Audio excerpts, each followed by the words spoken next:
My hands are frozen. I know, mine are pretty cold.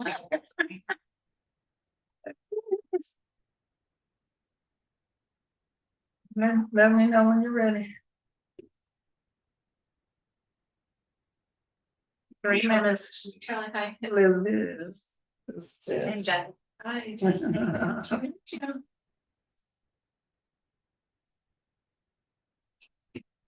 Is that you? Okay, spinning. Yep. Okay. Okay, perfect. We're ready to come. That was me. I think so. But what's the delayed reaction? We turn this down. All phones on mute. Yes. Especially me. I said, we're running all day.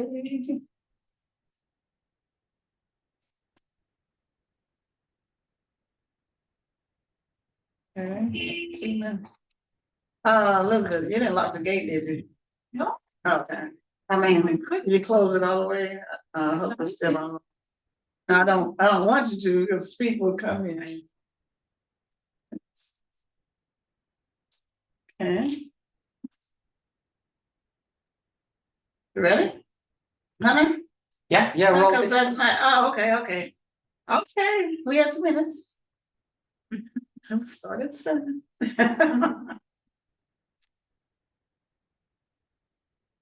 These are some of the blankets I give out for the winter, Yeah. keep the heat in.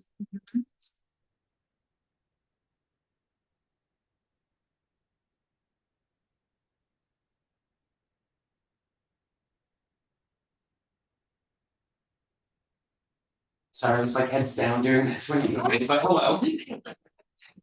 Are you just know? There. No. I was thinking about the meetings, I think we've actually like, had a discussion. I did, yeah. Oh, yeah. I said did not, but we did it.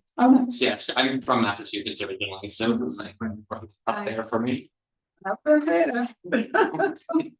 Boston. What a city. Yeah. Yeah. So you want me to let in people as they? Yeah. call in? Either one, yeah.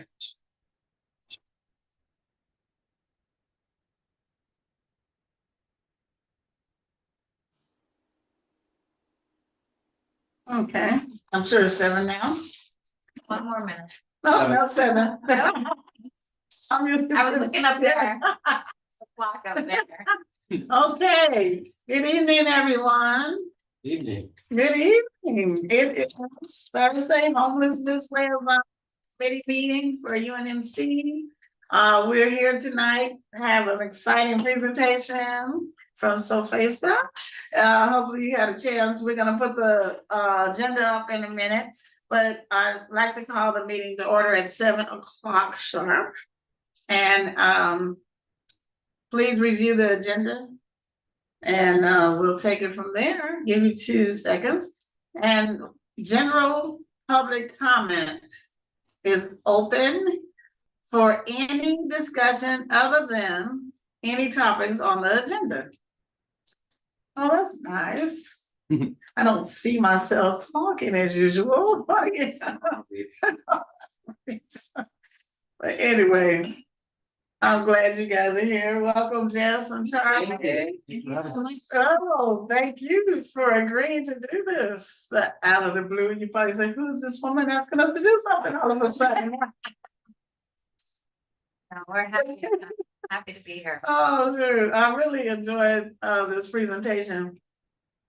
And for those of you who have not, I can't tell who's who, where, when, how, but one of the reasons why I asked Sofesa, did I say Sofesa or Sofisa? Sofisa. Sofisa. In Espanol, it's Sofesa. It is, Yes. it is. Now, one of the reasons why I asked is because they did such a presentation that when they gather in their data, the graphics and everything was so self-explanatory that I'd like to see other people adapt these habits when they do the work out in the field. So we know what impact is taking place with housing people. Hello, how you doing? So, with no further ado, are there any general public comments? You didn't read the Lassa article? Well, there was an article that audit was done on Lassa a couple days ago in the LA Times. And so the general response was there was like 8 million unaccounted for. So there, since the CEO is new, and I know how it goes in corporate America, you do need time to undo what someone else has done, especially in a large entity such as that, that's city and county. So the response was that's why I'm here, and we're here to clean up and fix up and gather new policies and procedures, and we've been making changes, and so we'll have to go with that for now. We'll see what the ultimate outcome is, because they still gonna have to find some way to see where that gap is, to see where those funds went. So I'm sure the community is not gonna let that down. I mean, I wouldn't, but that's just me. But I think we need to talk about new policies and procedures that make sense and that can really help people. That's something we have to do. What else is new? We have a hand raised. Yes. Who is it, Donna? Hi, Bingy. How you doing, Tori? Fine, how are you? Good, good. So I'm so grateful that you brought that topic up, because LASA is, as you mentioned, is controlled by the city and the county. Right. And it's a structural problem because those two entities have never worked well together. And LASA's stuck in the middle of this structural problem that no matter who you put in the leadership, can't fix it. And not only do you have a structural problem in government, but you have a structural problem in the delivery system of the providers. Right. That's true. I've Jump in, I've been everybody. I've actually been to quite a few of Dr. Belisha Adams' listening sessions Right, and community events, and she's been very open Right. about her experience at St. Joseph's, what her plan is coming in, and even talking with her and working with her, I'm very hopeful that even though that barrier is there, I think that she has the potential to get at least some changes done at a structural level better than anybody else that I know of so far, yeah, quite honestly. So Yeah. as a nonprofit provider, as a private nonprofit working in the homeless industry, so to speak, this is the first spark of hope we felt. Right. Since she's taken over LASA. So she's got a big job, but the things that I've heard her share, she has an entrepreneurial spirit, which is different than the structure. That's always existed. And so I think that if there's anybody who can do it, I really do hope it's her. Yes, Donna. Thank you for that, Jess. Donna. Sorry, I had to unmute. So many articles, so many issues. It just keeps coming up, and patience will run out very soon. So they have a problem. Yeah, we have to start with the point of entry. Who answers the telephone when people call? That's number one. And nobody. So, well, when we met her before with one of those activities out in the community, that was one of my main concerns. How do you get anything done if nobody answers the telephone up front, right? So that's the main primary customer service entry, that has to be done. And so she said she hired a couple people, but still, I'm sure you guys are on it. I know you still call every day, or at least 3 times a week, to see how this process is gonna be improved. So. Well, that's the concern, the fact that how functional is the whole system? They Right, keep talking about what they're doing to make changes, but you're not seeing them. And well, half the battle is to show what the changes are.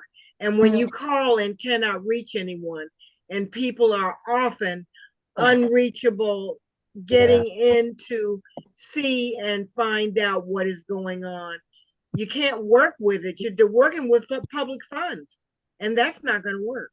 well, I have seen some changes only through, what I did was bought together about, I bought together about 110 people over the summer for a grant they opened up. And so through that process, I was able to get some key leaders, telephone numbers who have come out to different providers that I work with to help place some of the people. And they've been visiting these places that have been off the radar for years. So that's why I keep saying there is no housing shortage, because I can locate so many beds that exist. So, and then you have all these buildings that are half empty, and who's holding anybody accountable for the 10% that they're supposed to give for the low income? There's no oversight. And So that's not going to fly with this new administration in Washington. It's not going to fly anymore. Yeah, So it's a really short window. They have to do something about it. but we keep making appointments, and not only with her, but with the mayor and whoever's supposed to be over housing. So somebody's supposed to get me in touch with the person who's supposed to be able to make some decisions on homelessness and housing. So hopefully that'll be within the next 10 days. So any more public comment topics that's not on the agenda? Hello, how are you? Like, yes, but you have no problems. Introduce yourself. My name is Tom Huang. I have an art agency and we've been awarded. Oh, you can't hear me? That's just me talking. Okay. But Oh, is it here? yes, yeah, either one. But the most important part is that he's come back I've to come report back. out. Finally report. We were in 2022. Yes. We awarded a mural in District 10 here over at the council office, the auxiliary office on Western. Yes. And it is, sounds like they finally drafted the contracts. Oh, finally. Yeah. Oh my gosh. I'm back. Yeah. So you have to give us a draft overview of what that looks like or what it's gonna look like. Yeah. But- At this point, the artist who's doing it, Brian Peterson, he's like wanting inspiration again. We pretty much have to start from scratch. We were originally gonna do portraits of people experiencing homelessness on the wall. We're still planning on doing that, but I think a lot of our contacts have expired since it's been so long. Oh, well, I have artist contacts. I have the contacts if you need anything. It's more people. Oh, yeah. We can do that. It's supposedly the contract's going to the city attorney for approval Oh, gosh. this Okay. week. Oh, this week, okay, Supposedly. okay. But if you want to encourage them along, feel free to Give send them a call. to them. Well, I did invite the district attorneys on, that won the election, Yeah, one of the judges, so we'll have her. yeah. So we'll do that, city attorney. Part of that, part of the mural process, because it is a community mural, Right. is that we'll be meeting with the community for your input. Oh, What good. you'd like to see on the mural, Oh, that'd be specifically nice. landmarks here Yeah. in this neighborhood that are meaningful to you. Oh, And that'd we'll be Putting great. that on the wall of the council office. Oh, now, that particular council office is primarily Lassa's office. Primarily, Yeah, because Lassa's utilizing most of the space, that's why we're not there. That's because remember, that's why I used to hold my meetings at the council office. So this is our home base for meetings now, for now. So we'll see what happens. Okay, any more public comments? Lenny? I could say something. Hi, Hi, Barbara. hi. Just visiting your meeting. Thank you for the invitation. Mhm. So I just And- would like to remind people, because I'm an old fart, so I imagine I'm the only one that has a memory this long. But I'd like to remind people that the whole homeless crisis was created by Congress and by a president that, was the governor of California, and he became president. And so year after year after year after year for like 30 or 40 years, the amount of funding that was actually given to HUD was decreased. And the goal was to feed, and this is not me just talking, this is, you can look it up and read it. The goal was to feed Wall Street and starve Main Street. And the goal was to make people in Main Street so angry that they would vote for anybody or welcome anybody who comes in to clean up Main Street. And, so this problem, I remember there was a time when a person, all they needed to be was low income and need a place, and they could apply for and receive a voucher. And they and their little family could live in the same apartment year after year until, it got to be, well, we'll take your application, don't know when we can approve it. And then we got to where people who already were housed, their funding didn't come through for their apartment voucher. And so they were evicted, not because they did anything wrong, not because they didn't pay their rent, just because the funding was not there for their voucher. And so now we have evolved to the situation where in order to get a housing voucher, you have to have a special label like older adult or HIV positive or justice involved. So I just want to kind of bring you guys, for those of you who are kind of new to this issue, this was entirely created for political reasons.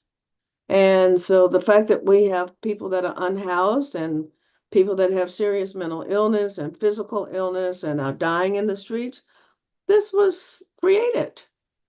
Yeah. And so just What's the keep name of your in company, mind. Barbara?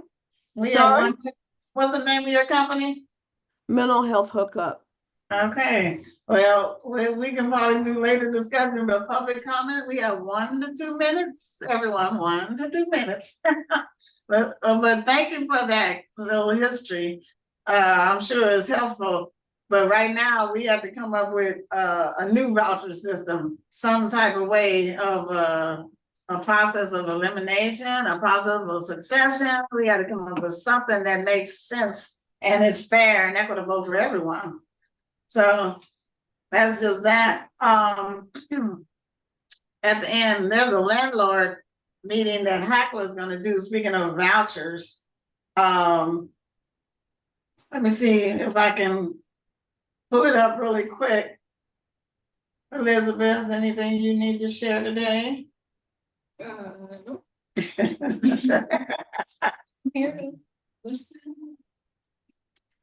Elizabeth is joining us for the second time in 8 years. Let me quit. Oh, shoot. Focused, I've been on the neighborhood council board and I've been focused on sustainability. Yeah. For a long time, I was focused on trees Right. and climate. And so Okay. I want to understand this issue a little bit better. I got it. Okay, this is a meeting coming up for landlords in SPA 6. And it's sponsored by Hackler, who has most of the Section 8 vouchers. And they're gonna talk about security deposits, holding fees, reliable subsidies, payments, free unit advertising, problem prevention, satisfaction of helping others, and much more, they say. It's November 26th at 10 a.m. I would like that.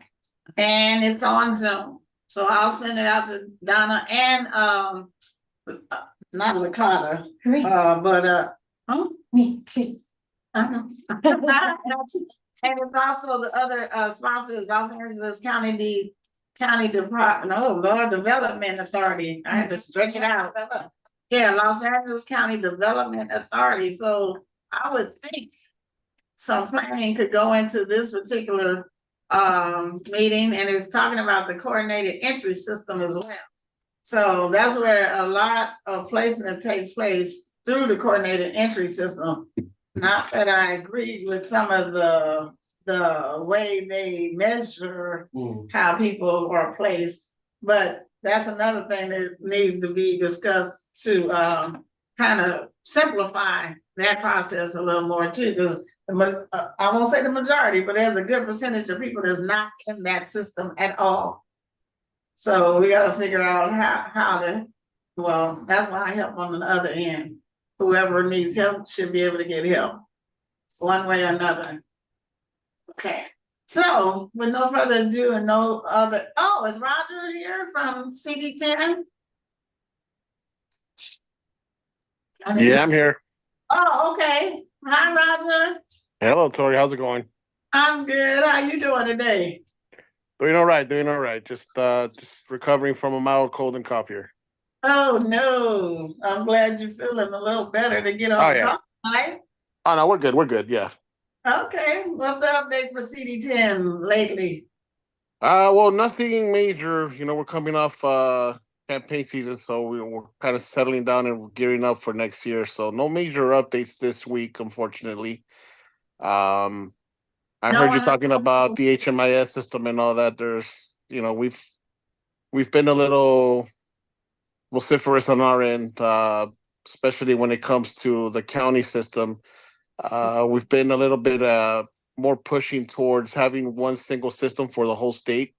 Because I've used both systems. I use the county system and the city system, and more time than others, that's how people fall through the cracks. They're not placed on both systems. They're not, you know, integrated into both systems. And, you know, the CES system, I think, is flawed. I think that if the case manager isn't as experienced and doesn't know how to place a person correctly, that person will be housed inappropriately and you know, uh, won't have the proper support that they need to be successful. So a lot of these things, if we had one single system, we can follow a person's story from beginning to end, and every case manager that handles that person would know exactly where that person is, where to meet them, and where to place them. So a lot of faults with our systems, and I think we have to start by advocating for a single system throughout the whole state.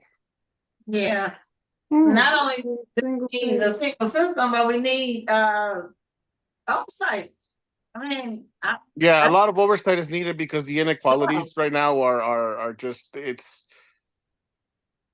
disturbing to see how, you know, the CS system favors others over others, and how easily manipulated it is, how easy it is to manipulate. So a lot more oversight. I think that that's coming. I think that Lindsay Horvath is taking a big step forward and making sure that she decides a system that, you know, holds people more accountable. But we'll see. You know, I can only speak to what we do in the district, but it's looking like a lot more extreme changes are coming. A lot of those changes are based on accountability, are based on holding people accountable for not doing or doing their jobs, and we'll see. We'll see. I'm skeptical, but again, I see changes happening that I haven't seen happen before, and that's a good thing. So yeah. Another thing I wanted to touch on was, you know, we received a lot of calls trying to figure out where the $500 million of unspent money went, or where's it going, or how did he come up with that money. I think that his numbers flawed. I don't think that he's wrong with releasing those numbers. I think that if we're trying to look at it from a positive end, we're not wasting money to waste money anymore. So if I can say something in defense of how the new administration is doing things, it's in the past, money was just wasted. No one knew where it went. Right. Now, I think we have the money. We know where it is. We just don't have enough stock to spend it on, or enough staff to be able to spend the money on. So I think things are a work in progress. I don't think that not spending the money was a bad thing. I think that not spending it was a good thing, because we're not just wasting money to see the money go somewhere. But again, that's just me trying to see things through a positive view. I know that, having $500 million and not spending it and still seeing people on the streets is not the best of optics. No, it wasn't at all, especially when you have local systems in place that are working that no one has really tapped into.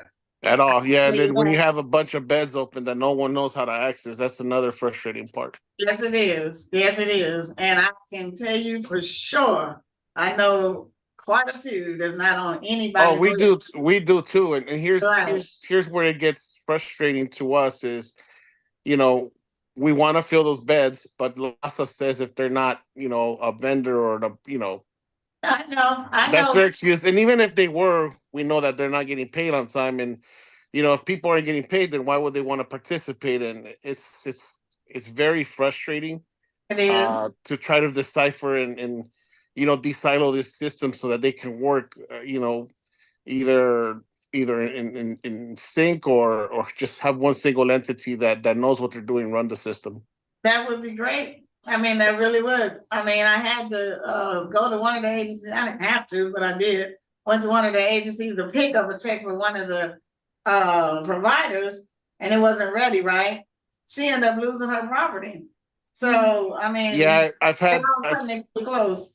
Yeah, we've had nonprofits. I was at a meeting today, and I noticed 2 or 3 people missing, and that's because they were laid off because they hadn't been paid on time. So, Right. it's trickling down and it's affecting people. It's real lives that are being affected here, on the daily. So, Yeah. But yeah, well, Tuesday I went to another agency and was supposed to house someone for 6 months, and he ended up not there after 3 days because no one told him he had to sign one particular page. There needs to be some type of paperwork that's all the same, or somebody needs to. That should be mandatory that they explain what needs to be done on day one. Yeah, everything seems to be splintered from one single there's a single objective, but there's a lot of splintered off routes to get there, and it's frustrating. Yeah. Just having to prove that someone's homeless when they're clearly homeless is frustrating enough in its own. So, Exactly. there's a lot of things wrong with the system, but here's what worries me next is this new administration seems to be a lot less tolerant and less compassionate about the issue at hand.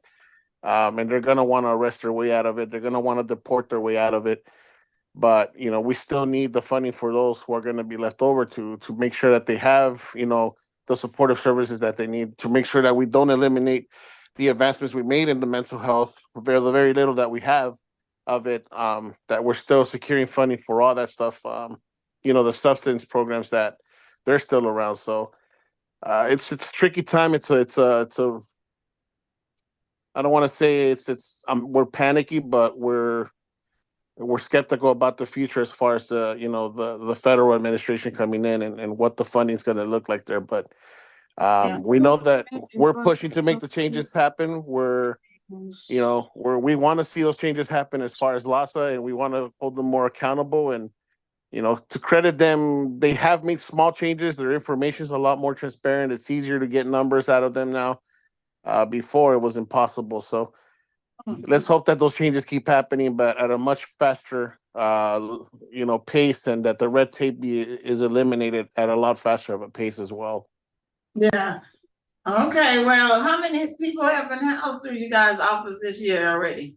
So this year alone, we're at as you know, in the last 3 years total, we're at close to 1,000 people being placed indoors. 72% of those have been permanently housed with a 90% retention rate. So we've done well.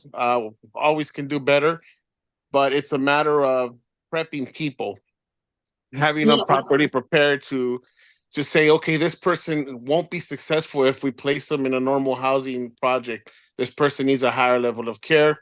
This person needs conservatorship. This person clearly needs more help with their substance use before they can be placed on their own. So a lot of those things now are being done at a much healthier pace, I would say, and we're not just rushing people indoors in order to rush them. We're not housing people to house them. We're making sure that we're housing them, healthy and safely as well, and that's been a good trend that's worked for us. Oh, okay.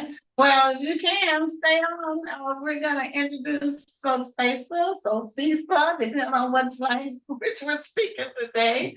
But can you stay on for a little while tonight?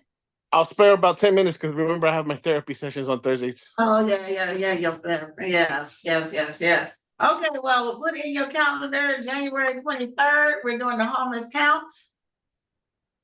Oh, that's a homeless count on the 23rd?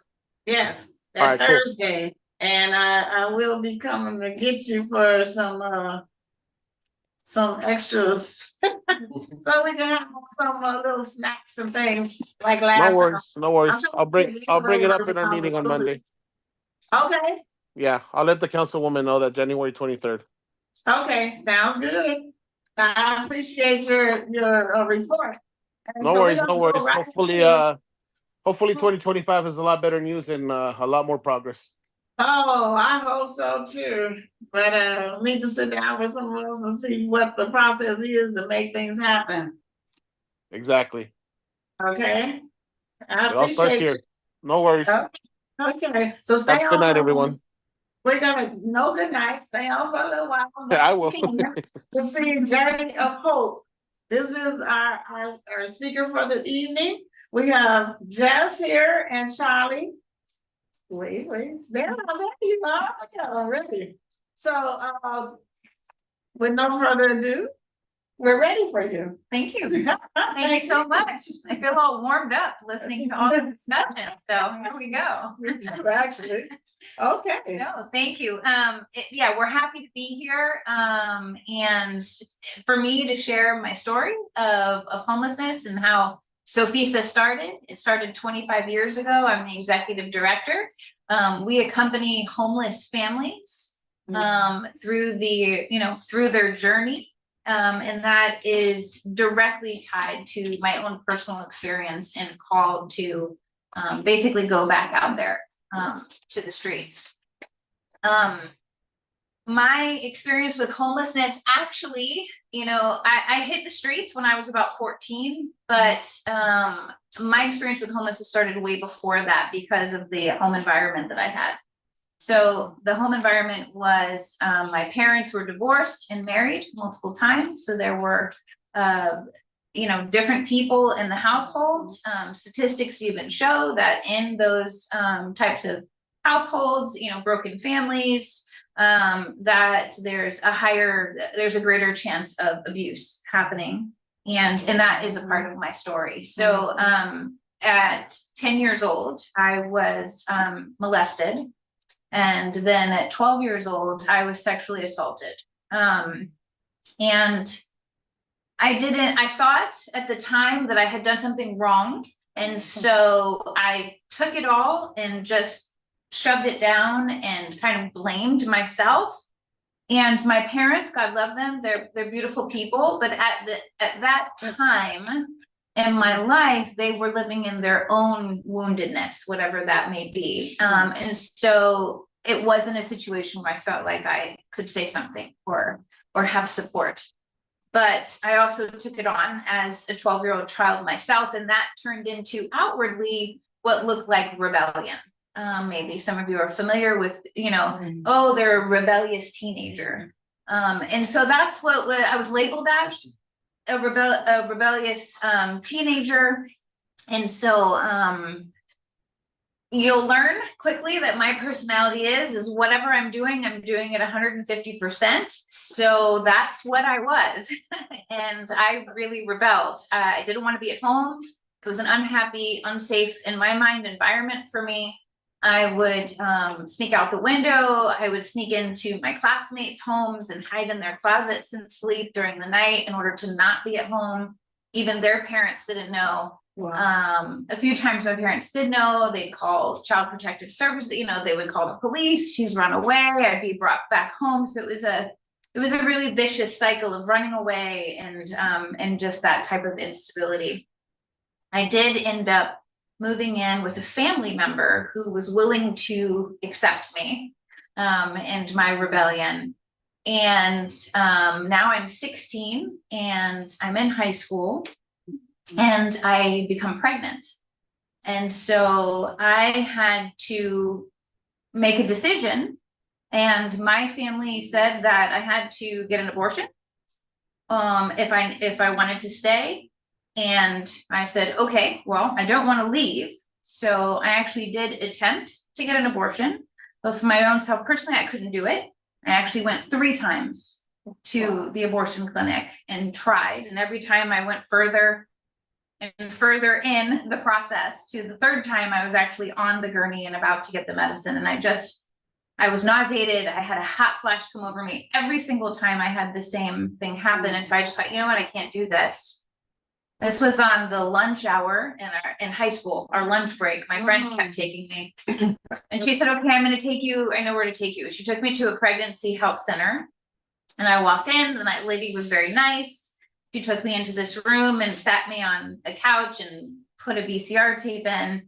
And basically, I saw, you know, girls with babies on their knees and pregnant girls my age. And I just remember thinking at that time that, you know, oh, wait a minute, this is a baby. Like I'm gonna have a baby. Right. And so in my mind, because I didn't have healthy relationships at home, I associated that with, I get to have my own person that now will love me the way I want to be loved and won't, you know, harm me or do bad things. So to me, it was, oh, no, I want to have this baby now. Well, I didn't have housing because I was not going to get the abortion. And so my boyfriend at the time befriended somebody on a city bus and found a room to rent for me and took me there. And it ended up being a crack and prostitution house. Oh my God. Which I think nowadays they call that a trap house. Maybe even it's a different name now, who knows? The way they change things. But yeah, so I was there. I was living in there, and it was horrific. It was one of the worst experiences I've ever had as a human being. Not just because of the adults and the transactions and the things that happen there, but because there were children there as well. And there were no boundaries. And so it was a nightmare. I called my mom, I begged her, I told her everything that I was seeing and experiencing, and I said, I can't stay here. And she rescued me out of there. And I ended up being put in a Christian home for unwed mothers. And it was a house environment with like house parents, and it was all young girls my age who were pregnant. The rebellious teenage girls all in there living together.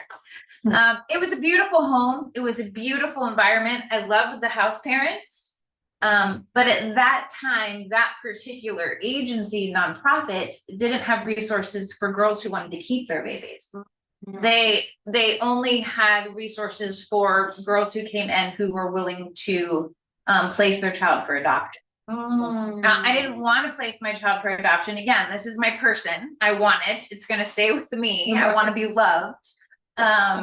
But I also just had come out of a crack and prostitution house and saw what happened in there and thought, I can't go back to that.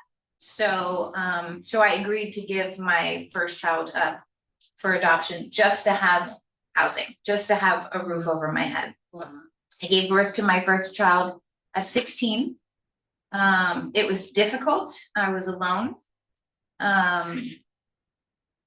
I was able to spend an hour with him in the hospital room. They brought him to me.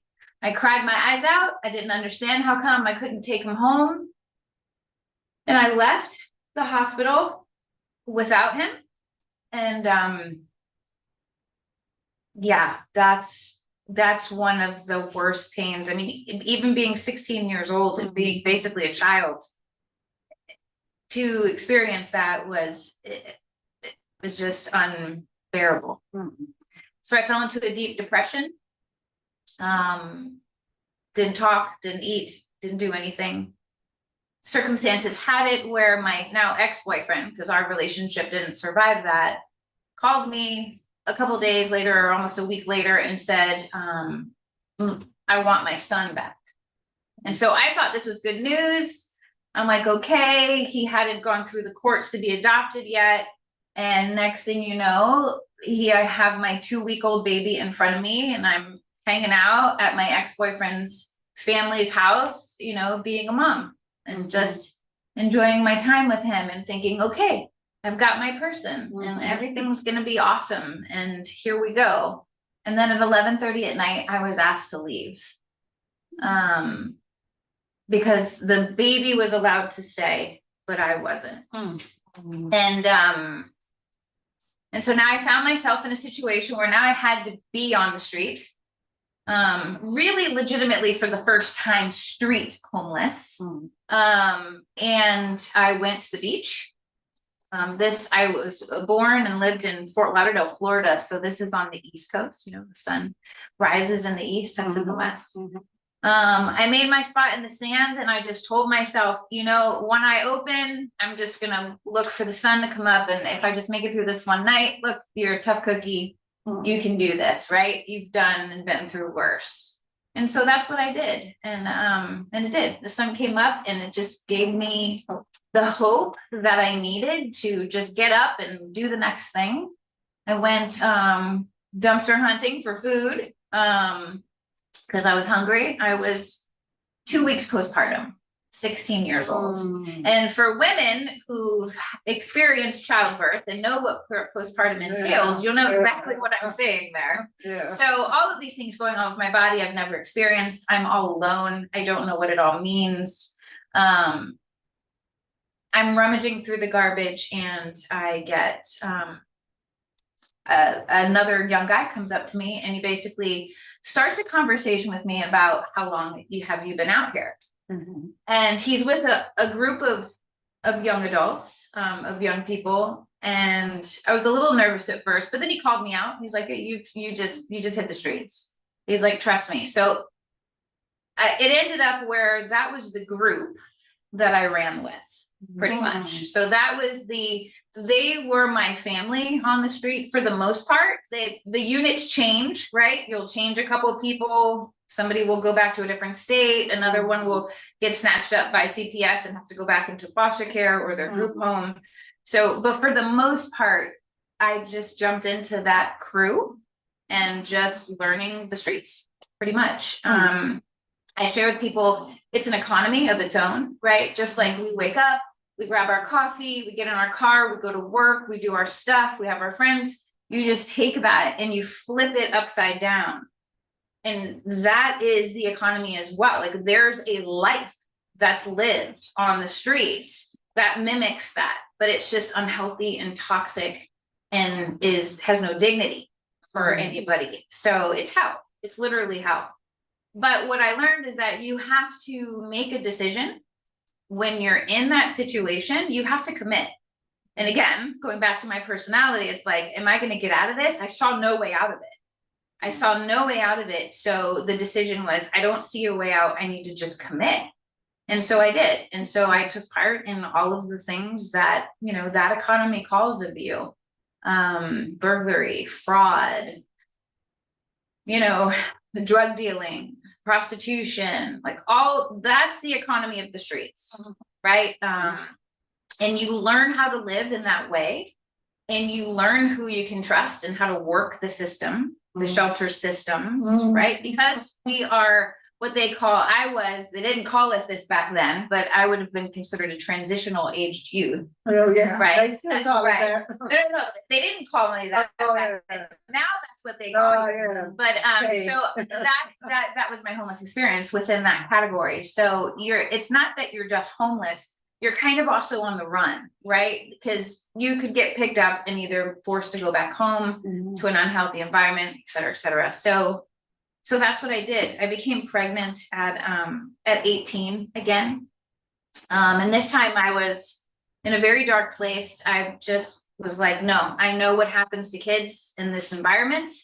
I saw what happened to the last time I thought I was going to have my own person. That didn't turn out very well. And I didn't have housing. I didn't have housing to bring a baby home to. So I did go into the abortion clinic and I did have an abortion in my second pregnancy. I didn't want to. I didn't want to at all. I felt it, I was forced by my circumstances to do that. And then I fell into a really deep depression again. How I explain it is, you know, before I had the abortion, like you wake up, you hustle, you go, you do what you got to do, and you get so used to it and it becomes your life that that's what you know. Just like our regular lives here, how we live, like you just, you fall into the daily, right? You just do things that you do things, you don't even think about it. And that's what I was like. I wanted to live. I didn't think my life was horrible, right? I was just living. And this is just what life had for me. But after that abortion, I didn't want to live anymore. I did not want to exist. And so I attempted suicide. And failed, obviously. Goodness. And this just got into, you know, and that failed into abusive relationships, into trafficking type relationships where you're in a relationship for housing, for resources, you're doing it for those reasons, you know, and then there's payoffs for it. And then I became and then I attempted suicide again at 19. So I attempted twice, unsuccessful. And then in one of those relationships, 21, I was pregnant again.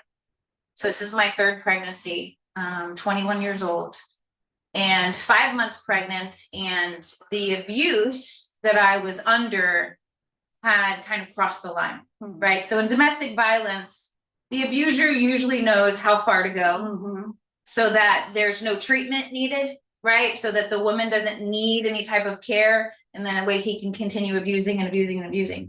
Well, this time I got thrown through a plate glass window and I needed care. And it was the nurse in the hospital triage that asked me to let her help me.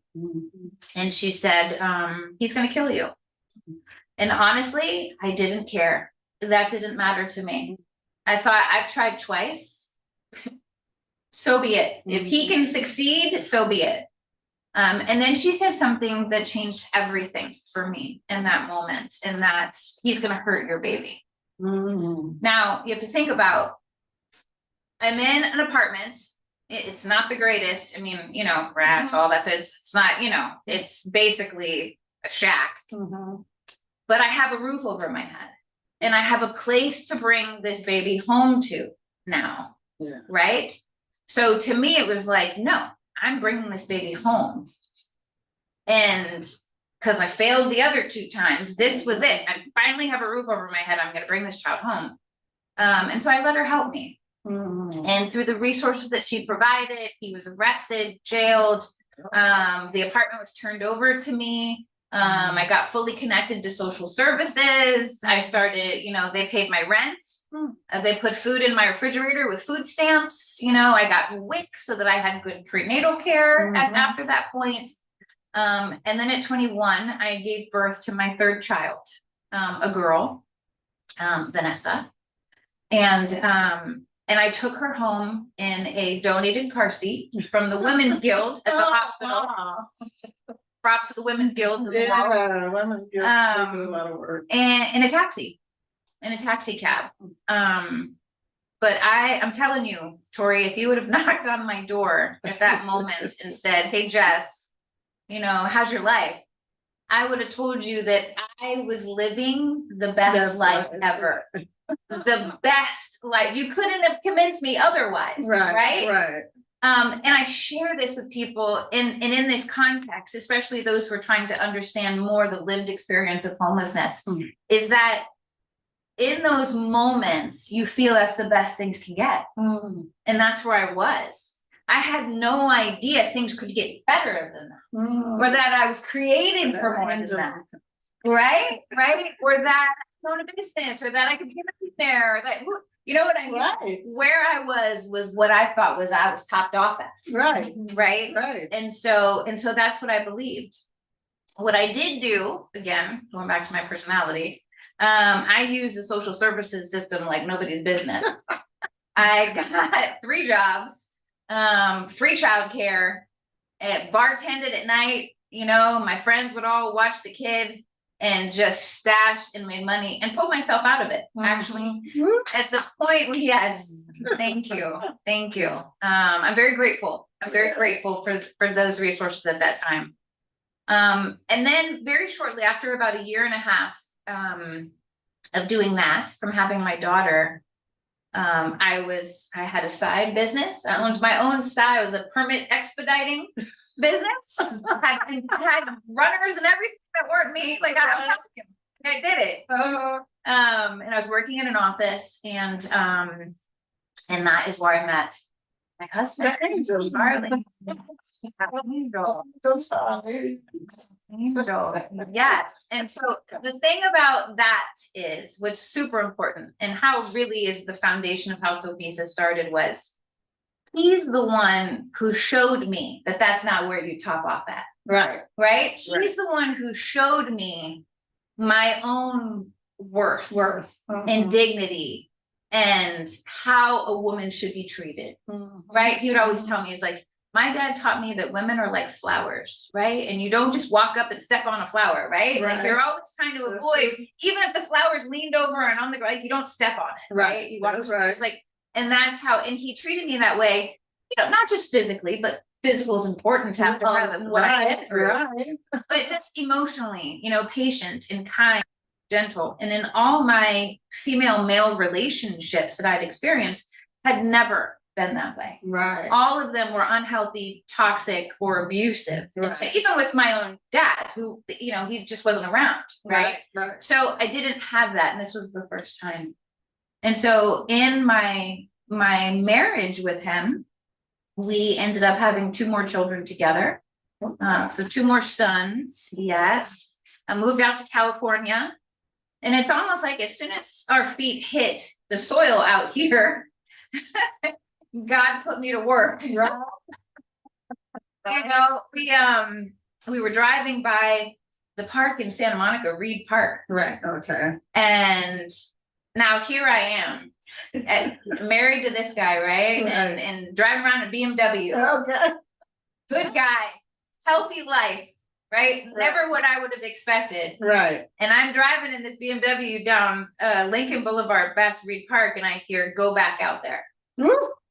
And I thought, looking at the homeless, and I thought, I'm going back out there. Are you kidding me? I know what that's like. That's never me again, right? Never me again. And it happened again. The next time I drove past that park, it was again, go back out there stronger, right? Like it was like my conscience. And it was necessary. Yes.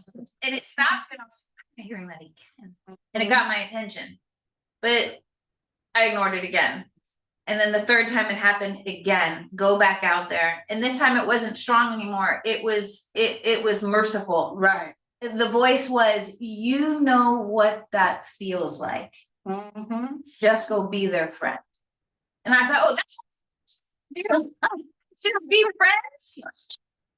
Do that. Totally do that.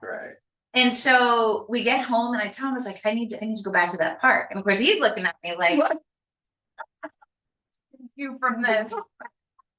But I did chocolate chip cookies, socks, any extra stuff I found. Blankets. And yeah. anything I had in the house. I went out there and I sat down and I just started having conversations. I just started having conversations and just recognizing people and really remembering and I loved it because we would share. They would know I was one of them, you know, and it was just a camaraderie and a friendship that became, and that's what I started doing. And then, you know, friends would find out, they would give me stuff to take out with me, and then a lot of them would come out and hit the parks with me, and it was just about being friends, you know, it's about recognizing them. We did that was in 1999. We did that for about 7 years. And then we encountered a homeless mother with a 9-month-old baby. Oh, wow. It was a chance meeting in a hospital emergency room. Longer story for a different time, but a good story. And this homeless mother had been through such abuse. She couldn't even put her chin up to look at me. Wow. That's how much this woman had suffered. She was living in the alley of a hotel in our neighborhood. And there was a woman who was kind of caring for her from a local church that I encountered. And that's when I realized there's kids out here. Yeah. I saw them in that house. Yeah. I know what happens. Like, I had no idea they were literally on the streets and alleys. Oh, and yeah. it shocked me to my core. Oh, yeah. And it hit my own loss. My first 2 kids on the street. It tapped into that. And it's like, no, I need to get serious about this. We need to just focus on families, and we need to formalize, right? We just need to get serious. Yeah. We need to do this 150%. The woman who introduced me to this woman ended up being an advocate for the homeless, and beautiful woman. I told her, I said, I can't believe this baby's on the street with his mom. She's like, oh no, there's lots of them. Lots. And I was like, no, remember, I'm like 6 or 7 years in LA, right? So I don't know, I haven't left the West Side, which is where we live. So I don't know anything about LA yet. And she was like, oh no, there's lots of them. I was like, you're kidding me. She said, no. I said, where? She's like, I will take you. For 3 months, I drove in that woman's van, and she took me everywhere. Now, this was around 2006, 2007, when the economy crashed. Right. And so there was a lot of abandoned properties, right? Yes, Especially in that was 2009. Abandoned properties. Yeah. And these families would be, you know, connecting things illegally and establishing, you know, housing in these abandoned properties. And and that's how we started. So we formalized, created a board, and put our mission into, we're small, Right. you know, Right. what can we do? It was nearing Christmas. We encountered through this woman about 13 homeless kids, Wow. some of them with families, some of them not. Oh. And I thought, well, let's do Christmas. I make a big pot of spaghetti. Her church let us use their hall room. Okay. I hired a real Santa. Oh, With a real beer, because listen, I know I'm a streets, right?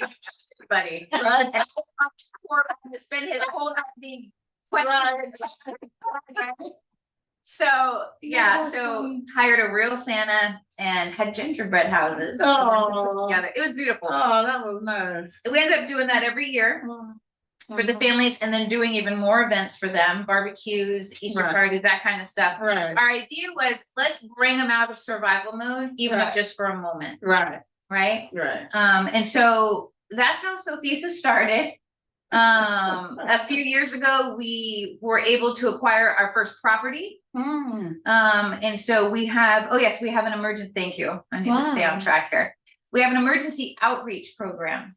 So we have an intake process that's online. If there's a family in need, they can reach out to us. We will put them in a hotel for up to 3 nights, and we'll try and meet all of their immediate needs, right? Just, you know, it's not just food and like gas in their car.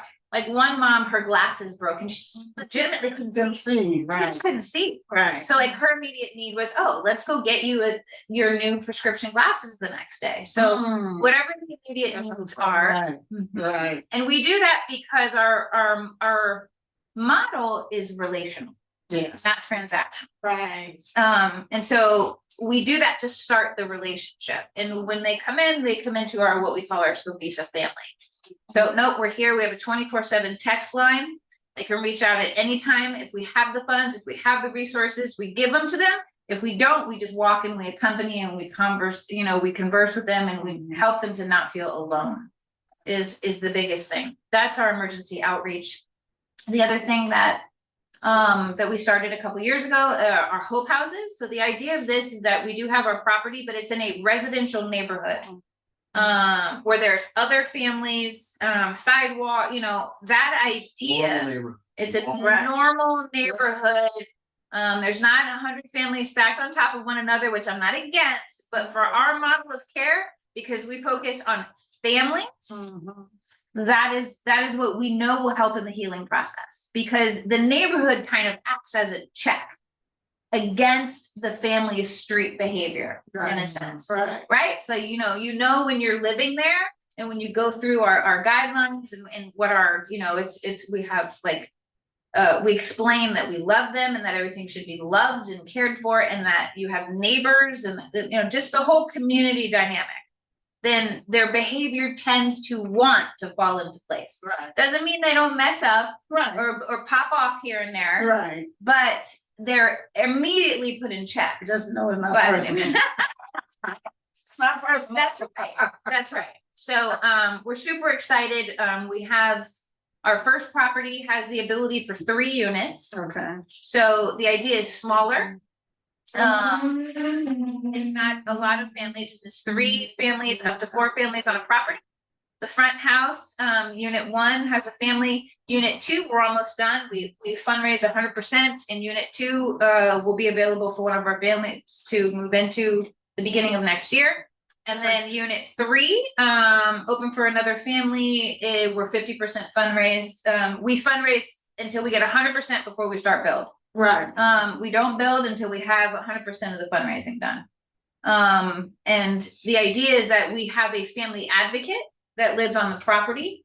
So we don't have case managers, we have family advocates.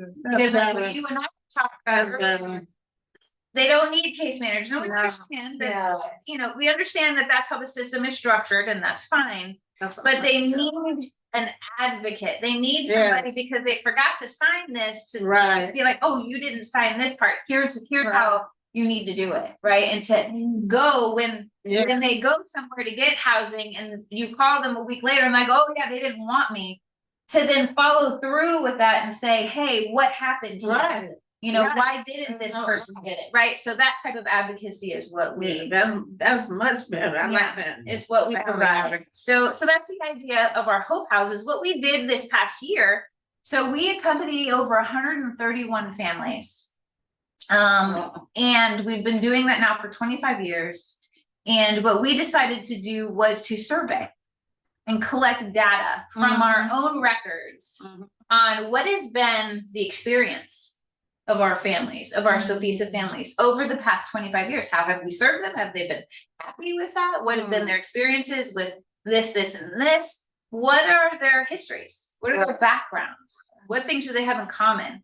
So we had, out of our 131 families, we had 75 families respond, which is a good number. Yeah, it's a good number. I learned that because I was really disappointed. I was like, what? And they're like, no, 75 is a good number. I used to stats and colleges. It's a good number. Exactly. So I felt better.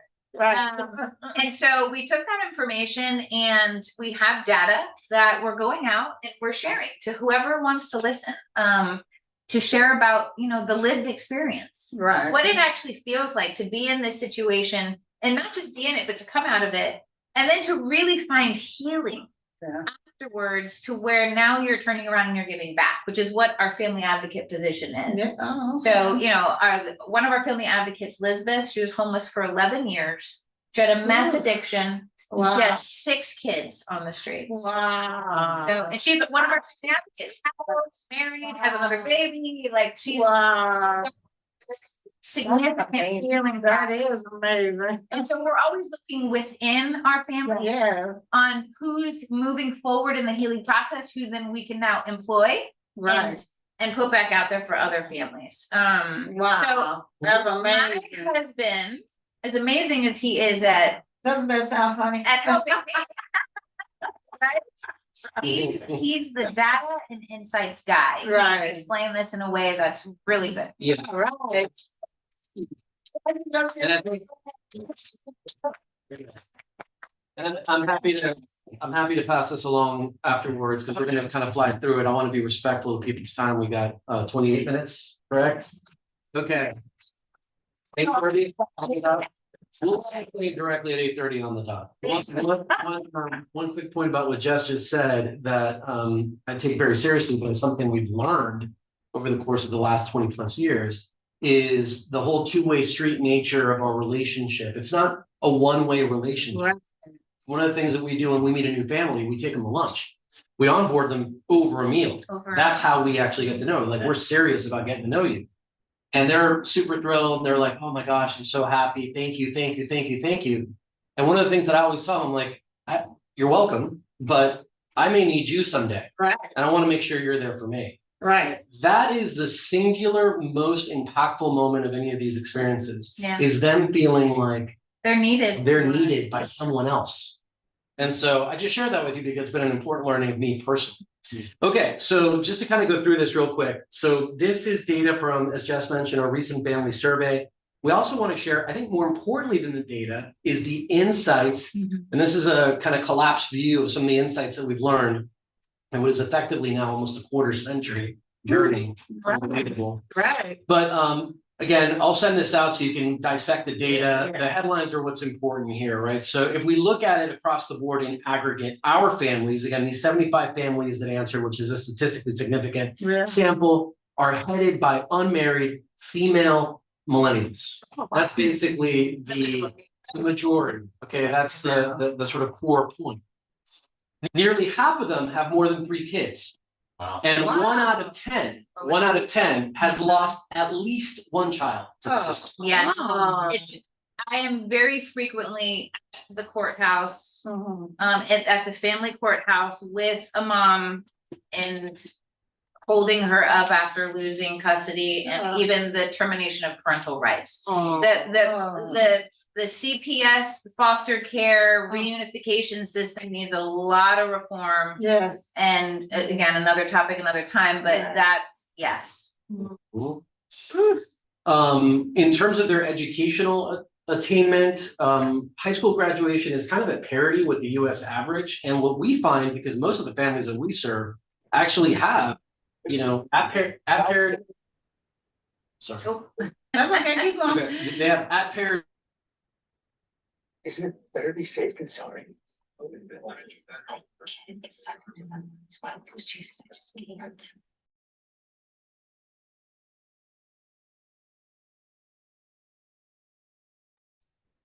You muted. Our families. Yeah, and the good thing about that is all those efforts put into education, especially for those experiencing poverty, have paid off. That's how I look at that. Yeah. Right? It's like our families are educated for the most part. Right. They can add to the positivity. We have to, since we don't raise, we don't collect government funding at all, everything is private donations. We get asked a lot, like, where are these folks from? And are they local to LA? The vast majority are local to LA. Moreover, 8 out of 10 are actually US citizens. They're 1 out of 10 are either undocumented or some other kind of situation or status that is of a person who's here in an undocumented way. But 8 out of 10 are US citizens. And again, the vast majority that we know are actually local to the area. Yeah, I was homeless in the neighborhood I grew up in. Oh, wow. And for the most part, well, because that is the closest to home you feel, right? When you become transient and you commit to that lifestyle, you begin to move. Right. But especially because of the age I was homeless, that was at a subconscious level, me still being home. Right. That makes sense. So what are they looking for? What kind of drives their immediate needs? Which services did you use during your last homelessness displacement period? Right. You see a lot of food, obviously the sort of necessities, the core necessities. Yes. Food and shelter, you know, tends to dominate what their immediate needs are. And when we ask them, well, what support do you think other families need that are experiencing homelessness? Select all of them that apply. you see, you know, a decent distribution of the same. Obviously, housing, emergency shelters, job training, enrollment, those kind of things. So, so there's a lot of urgency, right? There's a lot of urgency across a lot of different things. Right.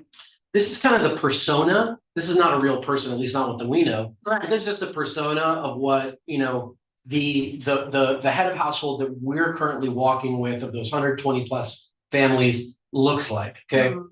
Mid-30s, you know, Latina, is gonna be unmarried, 4 kids, 4 kids, second or third generation, you know, Hispanic, they're gonna be bicultural, bilingual, they're very resourceful, again, they're local.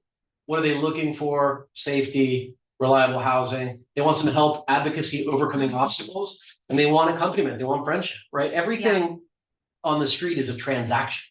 And the one thing, if there's one thing that I'm so happy that we do, is that we treat everything relational, and like just said, right? We provide ultimately, like, it's the same services that we can kind of point people to, but it's different when you encounter someone and the first thing you say is, go this way.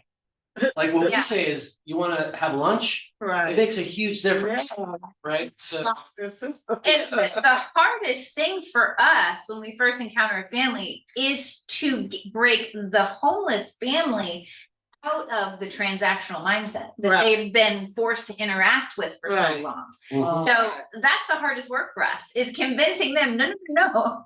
Like, we don't do transactional. Right. Just look at your gas money and then wave goodbye to you. Right. Like, this is Right. a relationship, and this is we're gonna advocate for you, and this is gonna move forward. Mhm.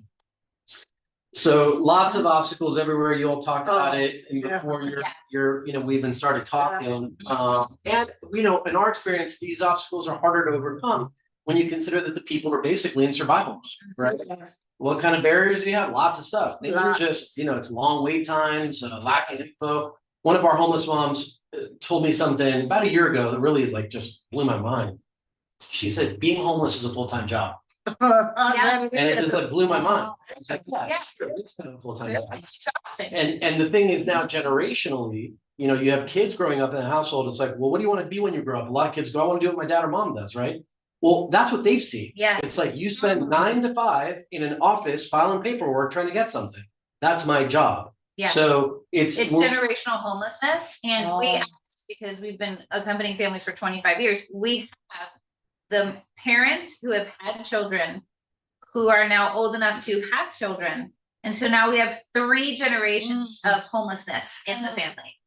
3 generations of homelessness. Wow. Yes. Oh So my God. there's at a subconscious level, that's what they're teaching the next generation to do if they don't break the cycle themselves. mhm.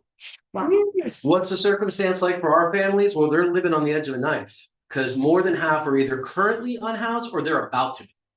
Yes. They're facing eviction or they're on the street. Yeah. That's the situation for most of them in terms of their current living situation. And then the ones who are currently housed are disproportionately dependent on the system, on some type of system, you know, Section 8, low income, rapid rehousing, et cetera. And you know, there's more to unpack there, but that's the reality. But that kind of system is not necessarily providing a firm foundation because more than 2/3 of them are out of that situation inside of a year. So they kind of land, but then they're moving somewhere else. Yeah, and a good example that we had a family, a mom with her 3 daughters. The husband was the provider and left. Oh. So she had no way of providing for her daughters. She ended up in the car with her daughters. We walked with her, we journeyed with her, hotels, we got her into transitional housing. Transitional housing finally got them placed into one of the housing programs where the government will pay 100% for 4 months. 75% for 4 months, you know, it's the weaning off program. Right. And she kept saying that doesn't solve the problem. She had to move out of that place after a year because she was down to 0 support, and she still had not had enough time to create any type of income for her family. Right. So now she's back after a year in the same situation that she was when she started. Hold on for that one. Yeah. Even if she did with 4 children, daycare costs a fortune. Right. And I don't know which agency would pay for the daycare as well, but I do have one of the providers, they have a daycare. Mhm. So that's one good thing about that. But talking about obstacles, the story I was telling you earlier, just this week, I had to go to an agency. And because I placed a young guy in this one program, now they took his information. He's supposed to stay there for 6 months. 3 days later, he's back in his car. I'm like, something's wrong with this picture. Mhm. This city has no oversight. Let me go over and see what's wrong with this picture. So come to find out, they think, well, they didn't really know, but I said, what's the process here? So they said he didn't sign one paper. What paper was that? When your intake is electronic, your next step is electronic. So what did he not sign? Right? And so had I not gone over there, he would have just said, oh, well, I'm back in my car, nobody wants, like just said. Right, right, And right. it's hard to advocate when you're a case manager who's expected to sit at a desk and wait for people to come to you. Yeah, you can't do And I that. know it's crazy You can't do thought that. to get out of the office and hit the, That's what I get keep in your telling car. her, you can't sit in a But I'm desk. telling you, it's necessary. Yeah, it is. So needless to say, the next day, he had another bed. Yes. Yeah, Because so he back went back in, for him. yeah, Yes. yeah, That's the type of advocacy that they need. yeah. One of the other sad realities of the life of, again, this is just a sample of our families, is how much they're exposed to violence. Yeah. It literally is a way of life. They have double the rate, double the American rate of domestic violence that they've experienced. They have 300% more likelihood to experience suicide of a family member. And a 30-time higher likelihood to experience the murder of a relative. Relative to the national statistics. Yes. And again, this is just a really, a community of 100 and some odd families that we served. Yes. Unbelievable. I told you about, who's our family advocate now, 11 years homeless.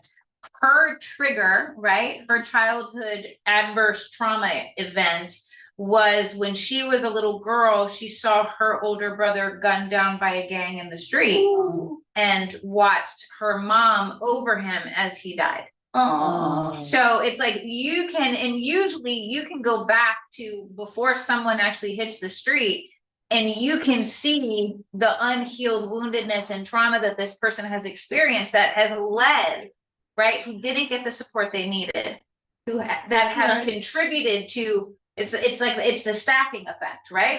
It's each thing just stacks on top of one another. Now, boom, now you're here. But sorry, go ahead. Well, I was like, this just happened last week, at a local school. It was a grandmother who would pick up, she had 5 grandchildren in this school. She was dating a guy, 24 years, mind you. Come to find out, she kind of pressured him for them to get married. Well, she found out that he had another family somewhere, I don't know if he was married to the other person or what, but he gunned her down in broad daylight. Oh, gosh. Yeah. And I know that, I meant to bring some backpacks here for the children. I know that because the principal had come to get some of the backpacks for the children who still didn't have backpacks. And now those children are affected by that murder. Right. Now, likelihood of being in a situation where they're homeless has increased. Right. I see. And he's in jail. I'm just saying. Well, I'd hope so. I'm just saying, you didn't have to do that. No, of Just course not. don't get married and go have the conversation. Yeah, so lots of trauma. Lots of trauma, and that experience leads to kind of an obvious reality, which is 2/3 of them have self-identify having some type of mental health issue. Right? I mean, you're in this kind of constant state of PTSD at a very minimum. Yes. So I look at this and it's a positive thing for me because in my experience of homelessness, I would have never self-identified myself as having mental health concerns. Right. So the fact that we've come that far as a society to where our families are saying, you know what, I do need therapy. I could do some therapy. I love that. Yeah. I just want to put that. Well, you just heard about going to therapy. Yes. Right. We asked them, what's the most important thing for your family right now? I think that sort of mental health aspect shows up because healing and recovery is something that they identify very, very highly, somewhere close to permanent housing. You know, so it's very, very important driver is a sense of healing. And you know, so far, at least from our, you know, our little neck of the woods, we're delivering on, you know, on the stated needs, right? The housing assistance, the food assistance, that kind of stuff, but also delivering the number one thing we deliver on is friendship. Right. That's literally the number one thing they say that we give. Yes, yes. And they can tell when you truly care and when you really don't care. Saw that, I cried. Yeah. Saw this frame, I was like, oh my God. Let me just go through a couple of these real quick, because I want to just get to the insights. The insights, Mhm. yeah. Yeah, in terms of how long these folks have been with us, I mean, it runs the gamut. Some less than a month, some more than a decade, Wow. right? So when we say you're part of the Sophisa family, we mean it. Yes. Okay, so a couple things, I think these are sometimes more useful than the data. It's just, this is a sum of the data, but also just our lived experience doing this. And I think that there are things that can apply in your all's kind of neck of the woods in a variety of different ways. But here's one, is we think that at the center of homelessness isn't a policy or a property, it's a person. Right, Yes. right. It's very important because we spend so much time in horsepower, energy, resources, talking about policies and politics, and that's all great. But at the end of the day, there's a person behind all of them. Wait. And the system currently, at least from our perspective, is optimized for a lot of regulation, a lot of resources and tools and services, which are necessary, but they can sometimes hide the human dimension that's actually there. So we're a very big proponent of people-centered strategies. That's what we think works. Yeah, that's what I do. Number two, we don't think homelessness is something you solve. We think it's something you heal. Yes, our hashtag is healing homelessness, one family at a time. All right, so our contention is the root cause of homelessness is a catastrophic loss of family and community. Yeah. 100%, 100% of the 130 families we serve right now, and the hundreds more that we've served over the years, 100% had broken foundations, families or communities that had been broken. Not everybody had drug problems, not everybody had mental issues, not everybody had depression, not everybody had anxiety. Those are symptomatic of a larger thing. This gentleman that I quote here, because it's his quote, but it's our, you know, our lived experience as well, is a man who very, very famous homelessness advocate. He's in Austin, Texas. He's part of a community first village, which he actually built in East Austin, a village for formerly homeless folks that is now almost 100 acres. And the thing is, and the thing that's fascinating about it though, is not just the homes or whatever, but that he's made it open to the rest of Austin. So you can come into the village to get your car fixed, to shop for food, to do whatever. It's a town. And in fact, you can even... It's called Community First, and the idea is that when we went to visit, you stay in the Airbnb, you stay in the Airbnb, the tiny houses. But he let us stay in one of the actual tiny houses. Yeah. But if you look at that quote, catastrophic loss of family and community, you have to think about for a second the lived experience of someone living on the streets. You are catastrophically broken from your family, or else you'd be there. Right. And you are looked upon by the community as somebody that needs to be cleaned up. Well, when you speak of trauma, Instead of just. out of the hotel, we had one young lady was supposed to go back to her family. But her boys, she couldn't even imagine going back in the state that she was in. I don't know if you saw it on the news, but she ended up being one of the young ladies that went, I don't know, somebody pushed her on the freeway, or she jumped on the freeway, or whatever she did. But she didn't come back, and we was wondering what, and I guess they figured where is she. They decided to look it up and found out she had gotten killed on the freeway. Yeah. So I was like, oh my God. and community, that reconnecting just our needs as a human person, Right. right? Our basic needs. And that puts the premium at creating healthy relationships, right? If you can create a healthy relationship, that's a good thing. And focusing on the person. Insight number 3 is it's about relational, not transactional, right? So it's the idea of encountering someone in order to direct them somewhere, or facilitating services through an authentic encounter. Those are very different things. And I made a note earlier when I presented this that to actually find people just hanging out with homeless folks Like this on picture. Google was nearly impossible. This is one picture that I finally found, and I know it was because we actually know this organization. Yes, They're out and of we've been Denver, there visiting. and we've been and visited them. We went The young people are the ones that are part of the organization, the other folks are the homeless folks. Yeah.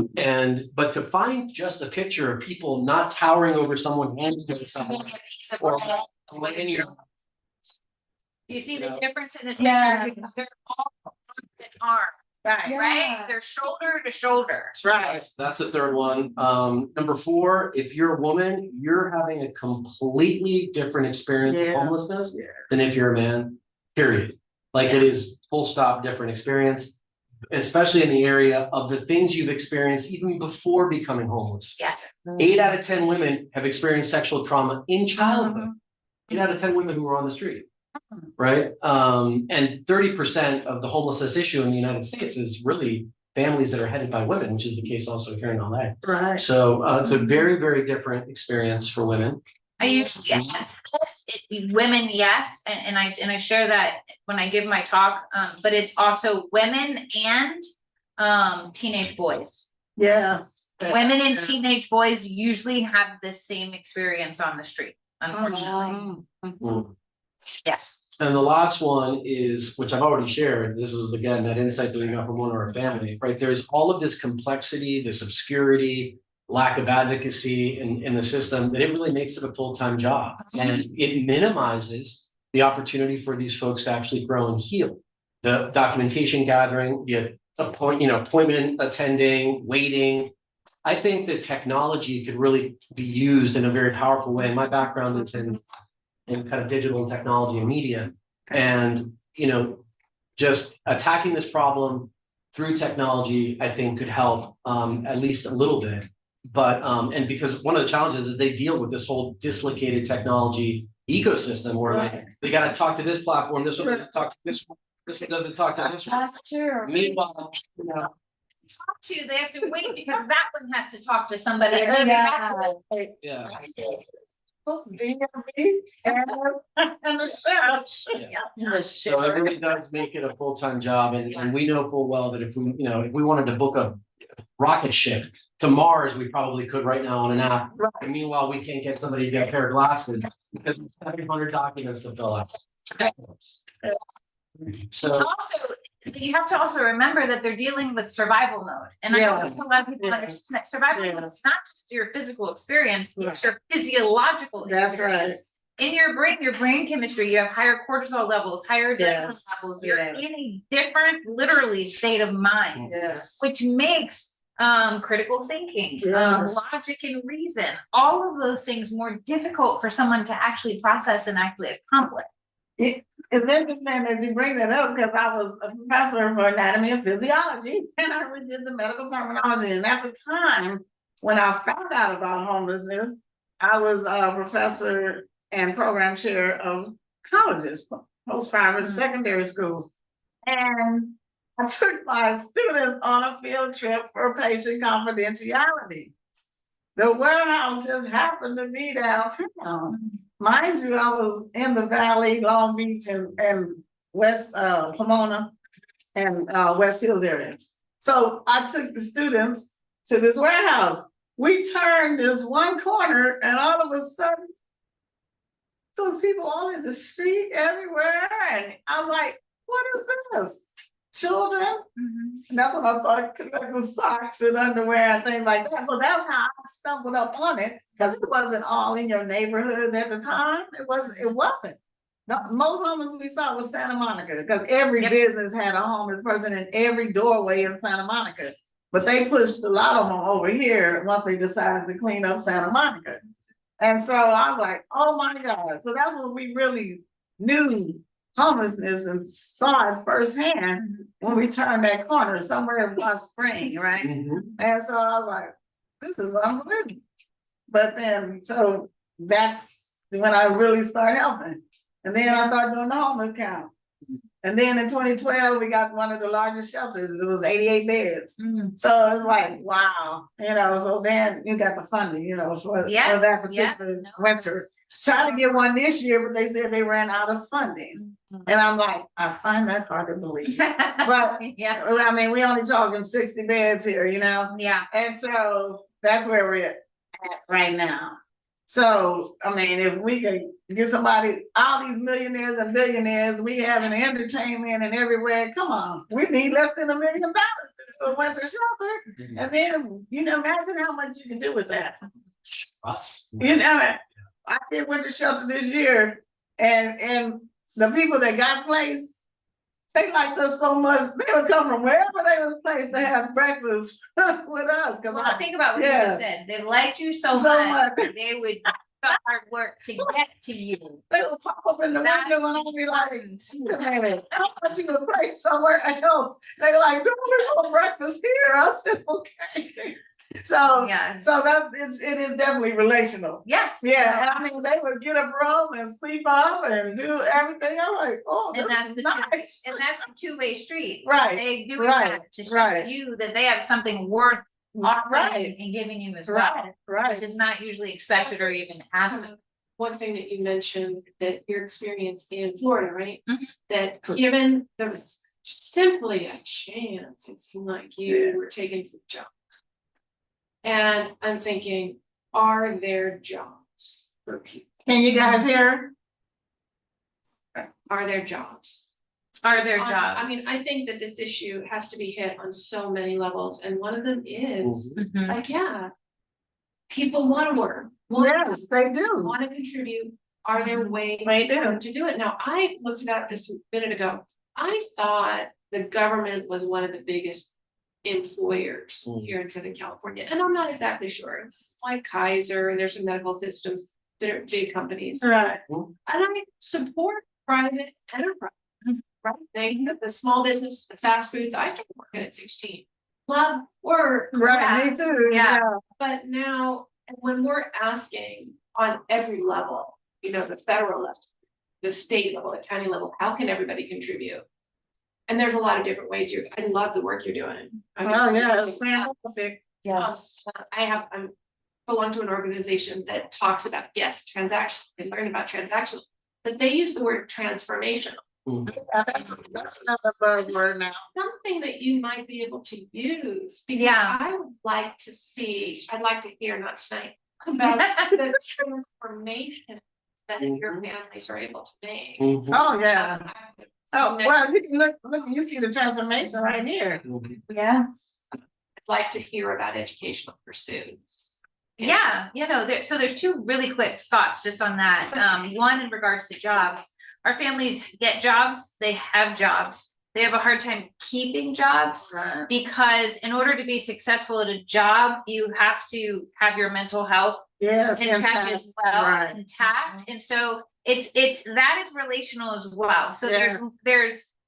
there's jobs available. We work through a great organization called Chrysalis. Oh, yeah. So we work with Chrysalis that they help train, they even provide, outfits, they teach about interviewing, all of those things. So those resources we're connected to and our families have access to, but we found that everything is in due time and in correct process in order for that transformation to happen. And sometimes, which is why we don't focus necessarily on the word transformation, but relational is, and all of us have this person in their family, right? There's just one person, and when you work with a lot, there's more than one, that they're not going to transform before you, but you're still going to be in a relationship with them. Right. And there's like, it's just no matter how hard you work and no matter how much you put into the relationship, they're going to continue just being who they're going to be. And what we teach is even that person deserves to have that relationship. And so if we go a little more towards the, the transformational aspect, then it also puts, almost this sense onto the family. It's like, we're in this relationship to transform you. I'm not in the relationship with my families to transform them. Right. Do I hope that they find healing and reach that, again, that not cap off and believe that this is the best they can do? Yes, absolutely. but I don't wanna make that the standard. Exactly. what I mean? You can, you can. Yeah. It happens naturally. Just by you two being an example. Cause as a man in California, what made you even take the time to even? This is in Florida. Yeah. Oh, yeah, there's a different road. I've been to Florida too, but what you, as a man, regardless of where, And to stay, to jump in, be an asset. nice to meet Okay, you. okay. Yes, yeah, nice to meet Go you. around that way, Elizabeth. Thank you. Yeah. Thank you so much. Okay, thank you for coming. Yes. We're gonna, it is two. Yeah. Our website. Any questions from, this is from the. Yeah, some of you would like to receive information, so if you wanted to just put your website in the. Yeah, put the website in. When you click on the website, there'll be a pop-up where you can put your email in, and you'll start getting all of our perfect. information Okay. and stuff. Yeah, tell them where you work, Corinne. I work for Department of Rehabilitation. Yeah, Department of Rehabilitation. And then there's a re-entry, you wrote the book. Awesome, yeah. Formula for success. Oh, Yeah. Yeah. Yeah, you have to reach out because to reach out to them. Yes, And yeah, Jess, my email, that's my email too. yeah, You can just reach out to me directly. right. So I just think you two are a wonderful example. Thank you for. Yeah, Thank you so much. For me. Thank you. yes. I was wondering, are there any other resources like Chrysalis that, you know, people who are involved in this every single day can help me? Exactly. So what we have, and I can share this with you. Okay, yeah, So, whatever. so, Essex County Homeless Authority, like they have a master list. But you talking about lots. Yeah, lots of, yes.